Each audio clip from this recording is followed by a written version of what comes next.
Welcome to Science. Let's investigate the scientific method. This is your teacher, Mrs. DeBose.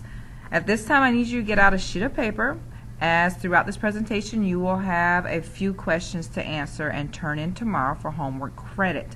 Make sure at the top right-hand corner of that sheet of paper you're turning in for homework credit tomorrow. You have your first and last name. You have the period and the date. Today we're going to be looking at step 3 of the scientific process, hypothesis. Now this is a follow-up to, of course, step 1, which we learned was to ask a question or state the problem.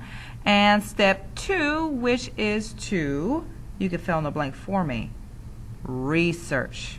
Very important step, research. But now we're on step 3, which is also very important, writing a hypothesis. Now, a hypothesis is indeed a prediction. You've probably heard it called before an educated guess, what you think is going to happen. But an educated guess is always based on some prior knowledge, what you already know from life experiences. But a hypothesis is a bit more formal than that. In addition to using what you already know, your common sense, what you know from life experiences, you also need to do some research. That's why research is step 2 of the scientific procedure.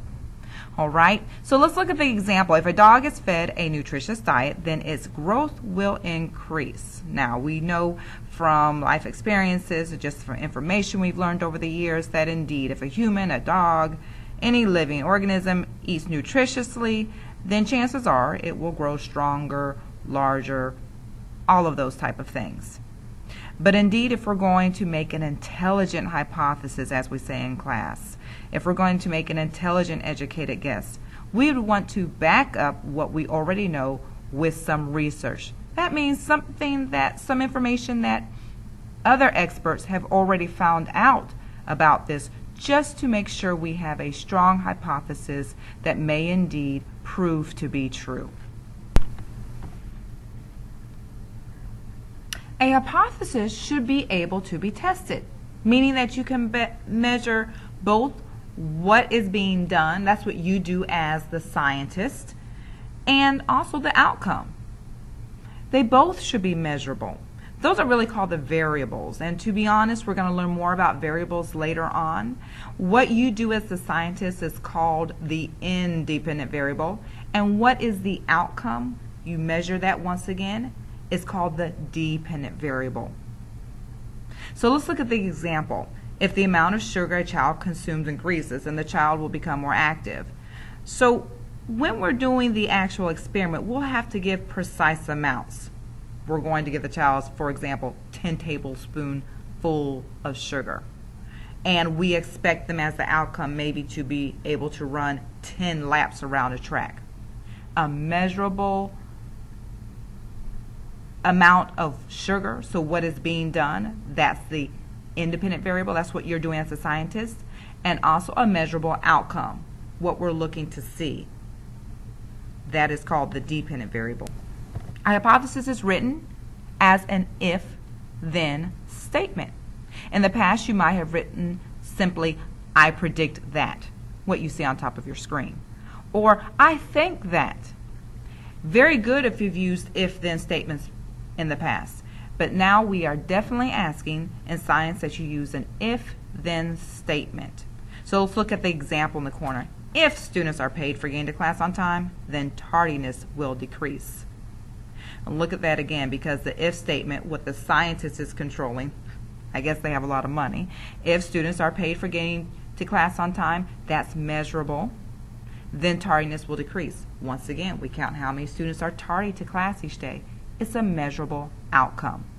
The independent variable, what the scientist is doing, and the dependent variable, what they are measuring as the outcome. So at this point, I want you to answer your first question.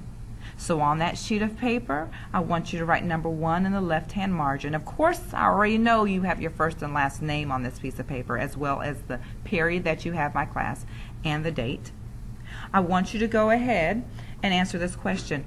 What are the 2 types of variables? All right, you can pause this if you need to. I'm going to go on though. Now, I predict that. Here's a question for you. Does the amount of sun exposure affect the growth of a tomato plant? Go ahead, think in your mind. What would be a good hypothesis for this question? We know formulating a good question is the first step in the scientific procedure. But let's go ahead and move on to the third step. And using what you already know, your prior knowledge, come up with a hypothesis. An if-then statement, please. Think of one in your head. Pause it if you need to. Now let's do the same. Here's another question. Does the amount of sleep affect student test scores? Let's make that educated guess. If you want to pause and actually do some research, go online so you come up with a really good one. That will work out well. I need you to write number 2 on your sheet of paper, as at this point I want you to actually write your hypothesis down for this question. Does the amount of sleep affect student test scores? What's a good if-then statement? If I do such and such, fill in the blank if you will, as the scientist, something measurable, your independent variable, then such and such will be the outcome. Something measurable, that's the dependent variable.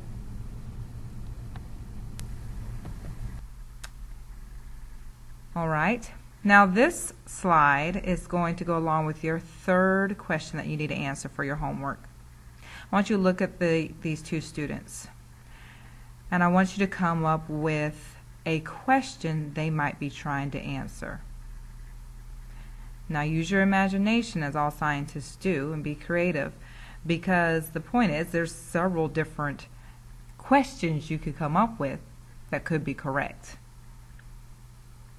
The second part to this third question that you have to answer is I want you to write a hypothesis. So whatever question you came up with that this boy and girl are trying to answer, what could their hypothesis be to go along with that question? All right, thank you very much, and make sure you turn this in tomorrow for homework.